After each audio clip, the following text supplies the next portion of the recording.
All right. Is Penn State going to be able to do this? Are they going to be able to pull this off? They are in negotiations with Iowa State's Matt Campbell. And honestly, with the way that this coaching search has gone, this is the best possible outcome at this point.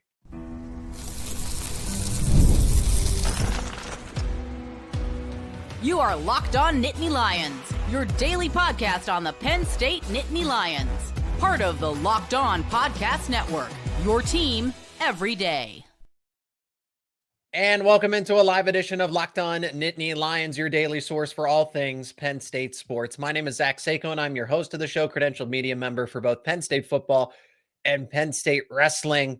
Well, what a turn of events. It's at the finish line.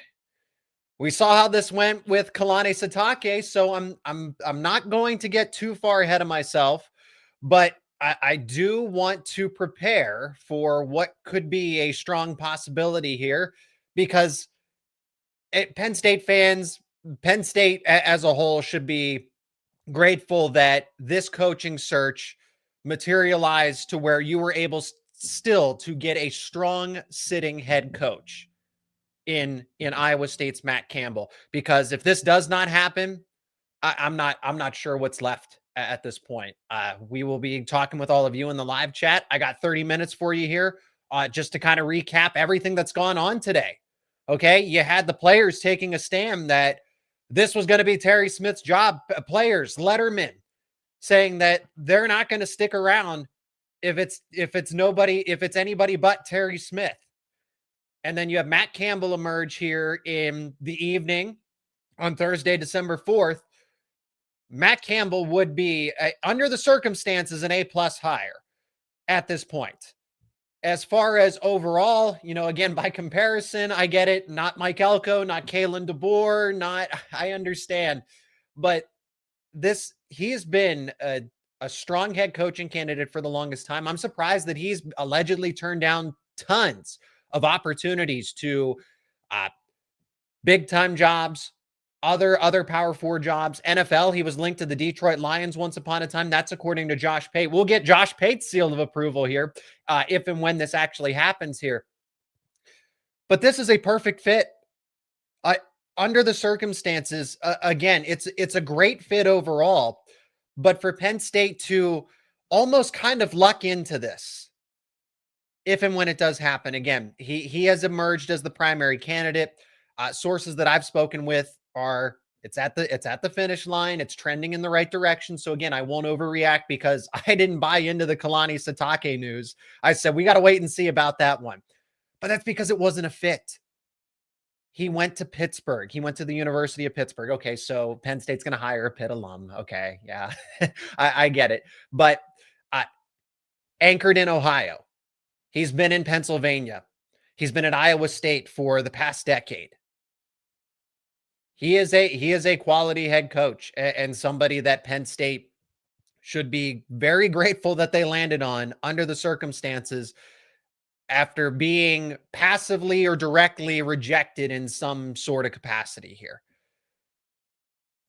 Matt Campbell's the guy that you would want at this point in time for Penn State. He would still have to get settled in, right? It's going to be an uphill battle, regardless of who the next head coach is.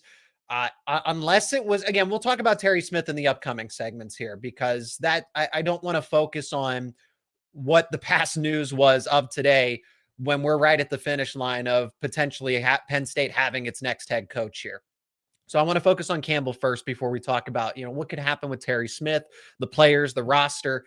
It is going to be an uphill battle one way or another, because you do have to go up against James Franklin's going to try to recruit Pennsylvania as much as possible at Virginia Tech. He's going to have to establish some recruiting in Pennsylvania, but his focus will be on the Midwest, because that's where he's been for the most part. Ohio, since he's from Ohio originally. So this part of the country, I don't think he's going to have a difficult time branching more into the Northeast. But for the most part, at least to begin, he is going to be primarily focused on the Midwest when it comes to recruiting. Let's talk about the positives of what makes Matt Campbell an intriguing candidate and the right fit for Penn State and the correct hire The only correct hire at this point, aside from, again, I like Terry Smith a ton. I think he would have been I think he would have been a solid selection, honestly, at the end of the day. But if you're going to go outside the program, this is who you go with. He's an X's and O's guy. So I mentioned recruiting, but that's not his strong suit, or that's not his strongest quality. His quality is his ability to outcoach opponents, to be able to do more with less. Iowa State's recruiting classes, it's really tough to recruit to Ames, Iowa. So this is where I'm intrigued to see.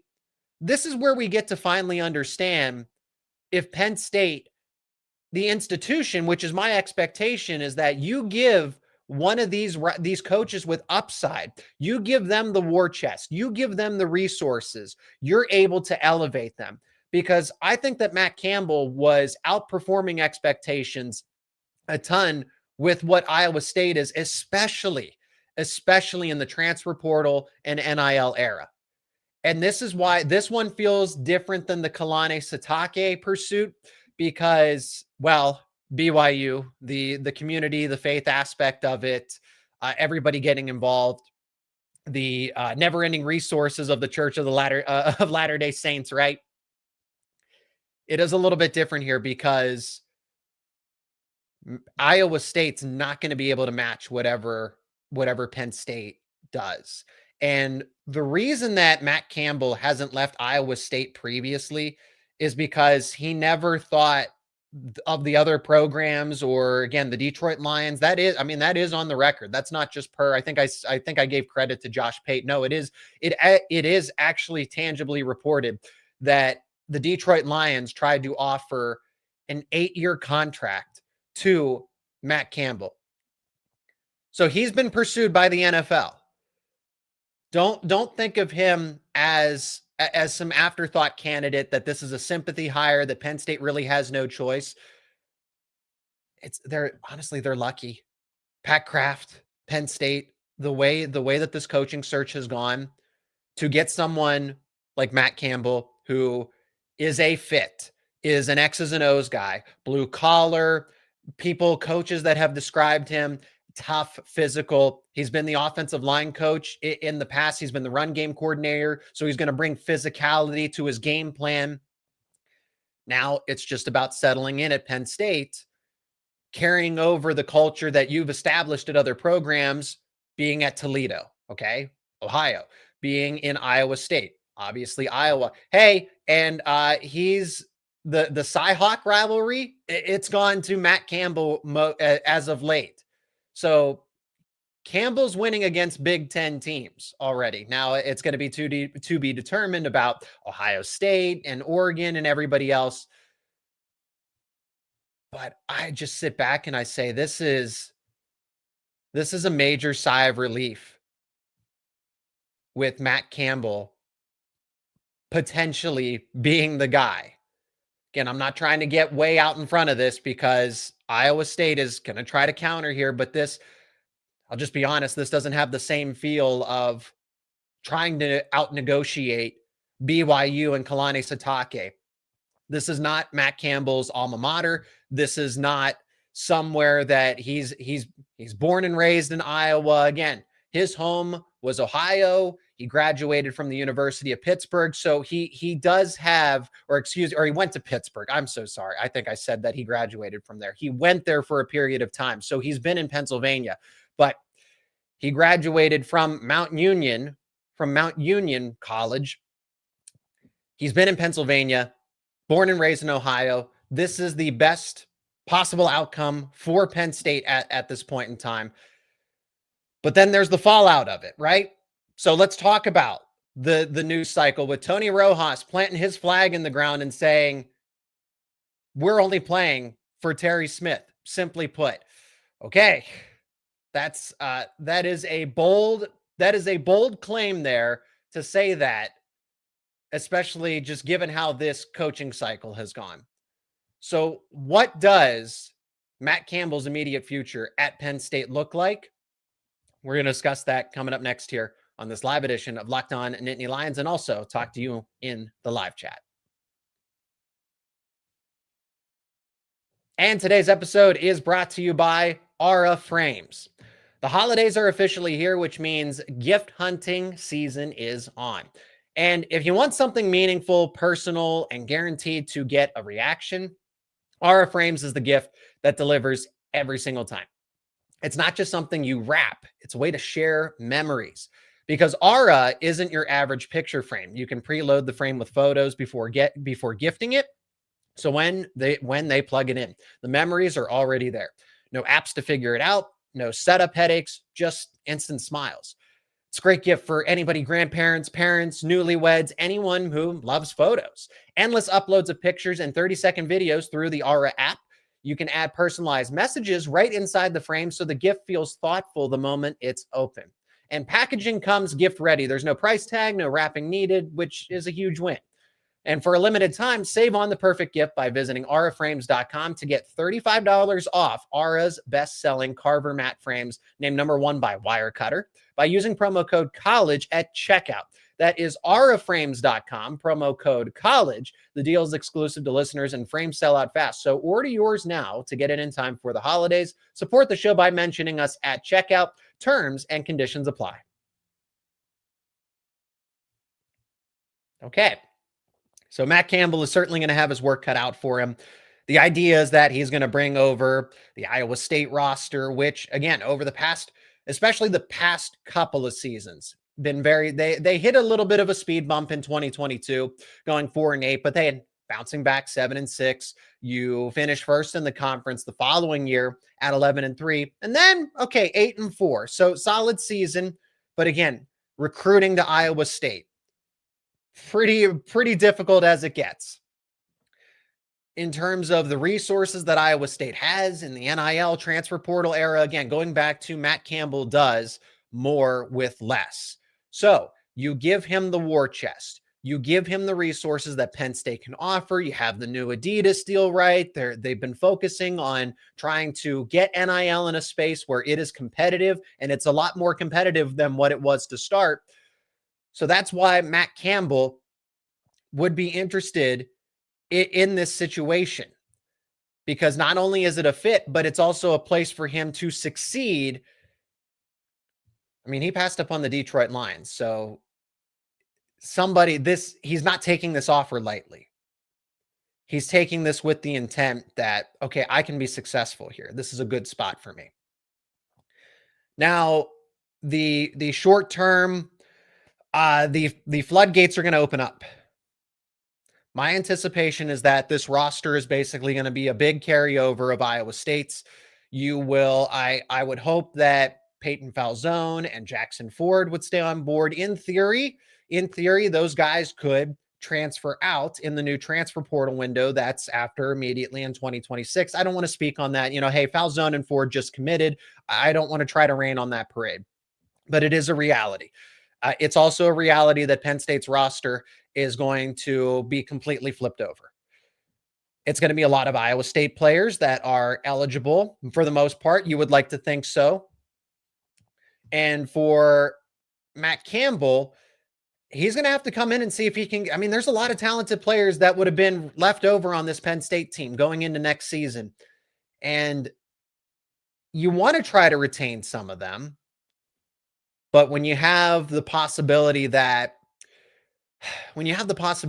James Franklin is going to try to go after this roster, and it makes a ton of sense. When you have potentially Terry Smith, see, this is one of the headlines in the news cycle today that was absolutely crazy, is that he's now linked to jobs like UConn and Memphis. So if he goes to somewhere like UConn, you mean to tell me that Terry Smith isn't going to try to recruit the players that have all been saying that he should be the head coach at Penn State? So like I said, it's going to be an uphill battle right from the start. I mean right from the start for Matt Campbell at Penn State. But there is still the appeal of playing at a place like Penn State. There's still the appeal of playing at the Big Ten. And the transfer portal, while it taketh, it will also giveth back. So yes, the base, the foundation of next year's team in theory is going to be the remaining eligible Iowa State Cyclones and some of the recruits that will carry over. But he's also, again, going to have the resources to potentially pursue people that he's had relationships with in the past. That's what James Franklin's always talked about. I don't mean to invoke him here, but you can use the same mentality that, okay, we couldn't get this guy at Iowa State for whatever reason. Wasn't a good fit, didn't like the location, he wasn't the right timing. Family didn't want them to go there. NIL wasn't good enough. And now maybe Penn State can right some of those wrongs. But that's very dependent on, okay, what players were Matt Campbell recruiting in the past that he would be able to appeal to them now at Penn State. So just know that if James Franklin's going to be waiting, he's not even waiting. I would say that he's very active because you can talk to agents right now and it's technically not tampering, and you can get an idea. Okay, what players would be available? What coaches would be available? So you just get an idea already of what your possibilities are waiting for Penn State to turn over here. And if you're Matt Campbell, it's better to get in sooner rather than later here, because I know the transfer portal is just less than a month away. That is January 2nd. That's when it opens. But you now get a chance to, that's why. Now, I said that, I did say that Penn State was in more or less of a reset, that they were starting over, so to speak. Matt Campbell emerged, and if he wows them in the interview and wants this job, then you don't need to wait around. Let him get to State College and get to work. Talk with the players. See if you can convince anybody to stay.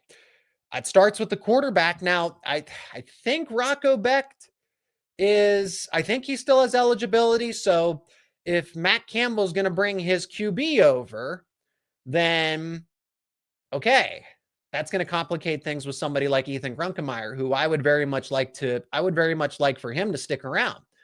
But if Campbell already has his quarterback, then it's going to be understandable if we're going to see more roster turnover than we would like to see. Okay, just to kind of keep things simple here. But again, Matt Campbell, a guy that is going to play tough-nosed football. You could describe it as blue-collar football. X's and O's guy. He is a football coach first, a recruiter second, and that is not the end-all be-all. And I'm actually eager to see the flip. I want to see the flip of going from an excellent recruiter with what James Franklin was. He was a good recruiter. He was a very good recruiter, but a game day head coach, we saw the results. We don't need to debate them anymore. We know that struggles on game day, but you can make up for them with recruiting. Well, a little bit of the inverse now. X's and O's guy, you're getting a great game day head coach with recruiting. That's still questionable at times. But again, was that product of the environment with Iowa State, or is Penn State going to be able to elevate that with NIL and Central Pennsylvania? I imagine is a little more, I would like to say it's a little more appealing than Ames, Iowa. That's all I'm going to say. That's all I'm going to say. But like I said, I think that I have this kind of mood about this hire is because Penn State could have been in a much worse situation. And yes, right now, just going to check on eligibility, Rocco Becht would most likely be the starting quarterback at Penn State next season if he's going to follow his head coach. Not a guarantee.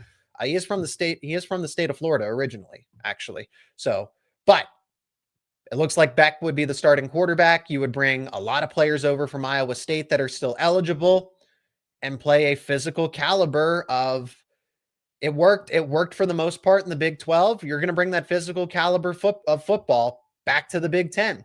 And Penn State's going to have a physical identity. They're going to have a great game day head coach. Recruiting, uphill battle, but we'll see what happens. And again, the roster for Penn State, you don't want to see those guys go.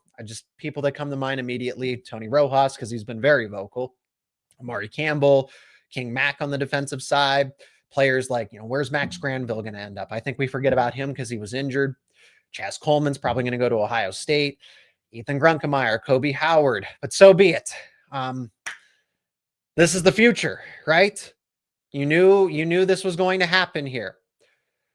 Live chat. I see the live chat is absolutely going off. I have some thoughts on Terry Smith.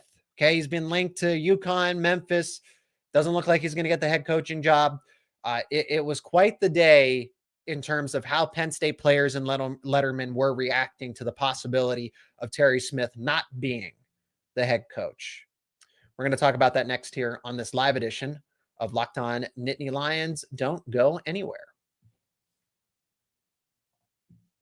And this episode is also brought to you by FanDuel. NFL Sundays move fast, and one big play, and suddenly everything feels different. That's what makes live betting with FanDuel so exciting. You're not just watching the game, you're reacting to it in real time. With FanDuel, you can place bets as the action unfolds. Every drive, every momentum swing, every highlight moment. Live betting is best when the game starts to shift. A receiver gets hot, a defense tightens up, or the momentum flips after a turnover. FanDuel lets you jump into the moment. Live spreads and money lines adjust instantly. Player props update as guys heat up. You can bet next touchdown scores, drive results, totals, and more. It keeps you locked into every snap, every drive, every possibility. Lines are available for your favorite NFL teams. Pittsburgh Steelers take on the Baltimore Ravens. You can find lines available for that game over on FanDuel. Also, the Philadelphia Eagles and the Los Angeles Chargers. Lines are available for that game as well.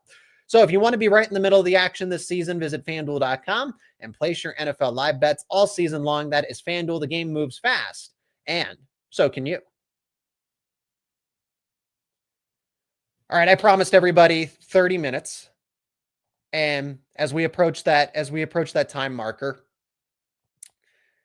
it is a little bit bittersweet because of, hey, Terry Smith, I thought he could have been the head coach.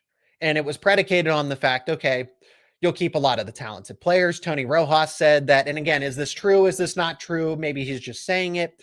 He said 90% of next year's roster would have returned to State College to play for Terry Smith. Well, if that's true, then Terry Smith is, a more qualified candidate because he'd be able to hold the program together. Again, Matt Campbell, and next season's schedule is considerably easy when you compare it to other schedules of the past. No Ohio State. Okay. No Oregon either. The big teams on the schedule are Michigan and USC. Now we'll see how everything changes, right? But the schedule at least meets the eye is favorable for Penn State. I would think the minimum should be 8-4. The expectation should be 8-4.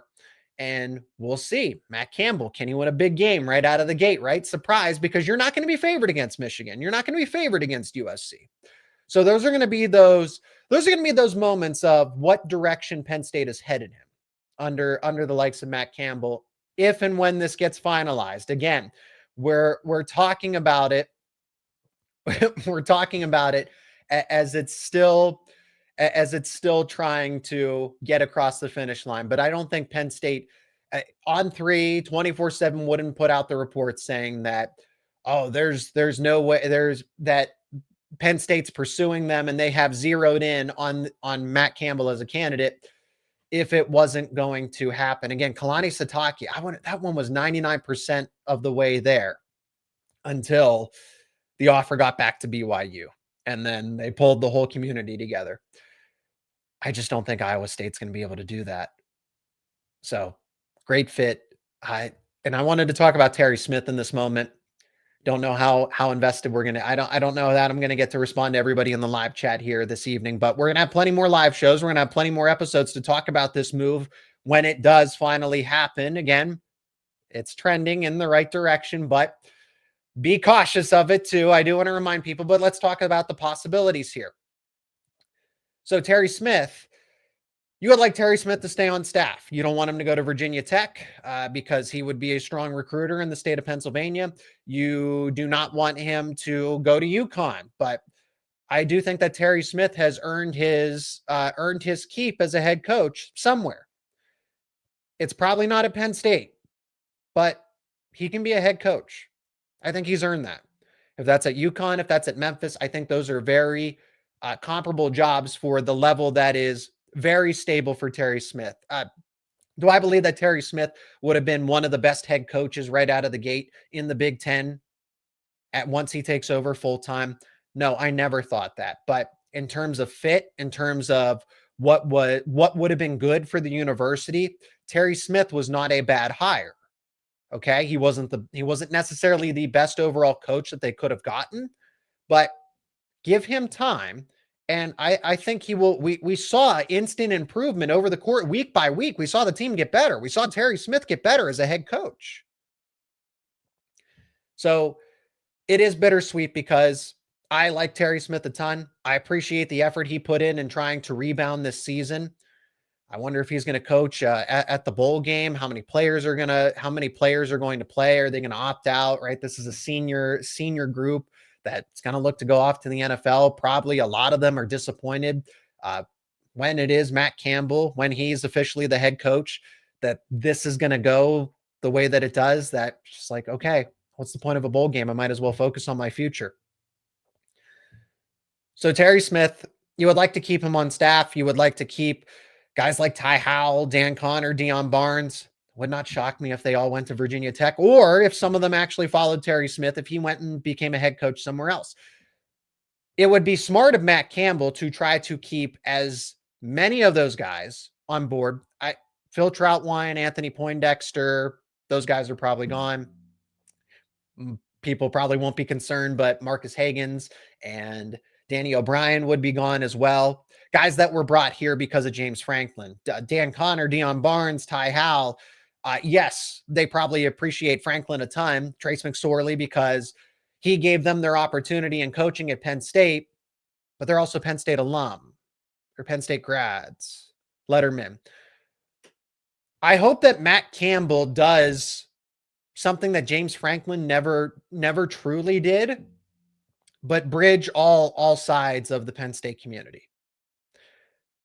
That is going to be a challenge for Matt Campbell to overcome. And I mean challenge as an objective. I just mean that simply as an objective, not saying that, oh, it's going to take years and years and years. No, if you come in and establish yourself right away as, I'm not here to fix anything or change anything. I'm here to embrace what Penn State University stands for. And if Matt Campbell does that, if he brings his culture and what he stands for, and it also embraces what Penn State University stands for, then this is going to be a great relationship. I don't know that James Franklin did that enough. I don't know, because you have the rumors that, well, the donors were hesitant to support him. Well, why was that? There are clearly some lettermen that weren't all on board with James Franklin as Penn State's head coach. That's interesting to me. Why? Why was that the case? So if Matt Campbell can come in and, again, bridge all these different divisions, because sometimes it feels like the Penn State community everybody, I'm talking administration, board of trustees, fans, it feels like there's some division. And if Matt Campbell can bring some of that, mend some of that, this is going to be a great fit across the board. So still to be determined. This is just the initial reaction here, because we don't have the report that says, not yet, other than he's the priority target. They are strongly pursuing him. This was the best outcome. To sum it all up, if and when this happens, this is the best outcome for Penn State at this point in time, to go outside of the university. If they're not going to go with Terry Smith, this was the hire that would work, and especially under the circumstances. Why Penn State wasn't pursuing him originally, that's the alleged understanding out there. I'm not sure. He was a good candidate. It's a good fit. It's a great fit. Great fit. We'll see how it materializes, and we'll react to it in real time. My name is Zach Seyko. I'm the host of Locked On Nittany Lions. As always, I appreciate each and every one of you for stopping by and joining me on this live show. If you were active in the live chat, there's so much activity in the live chat, and I can't get to all of you today. I apologize, but we'll have more conversations where we just sit back and just talk ball in the live chat. So this had to go off the agenda today, had to get some thoughts out there as Penn State has made Iowa State's Matt Campbell the top priority, with it trending to him being the next head coach at Penn State University. We'll see how it all unfolds. We'll talk about it. We'll cover it and all your favorite Penn State sports teams daily here. Locked On Nittany Lions, your team every day, part of the Locked On Podcast Network, the #1 sports podcasting network out there. Thanks so much for joining me here.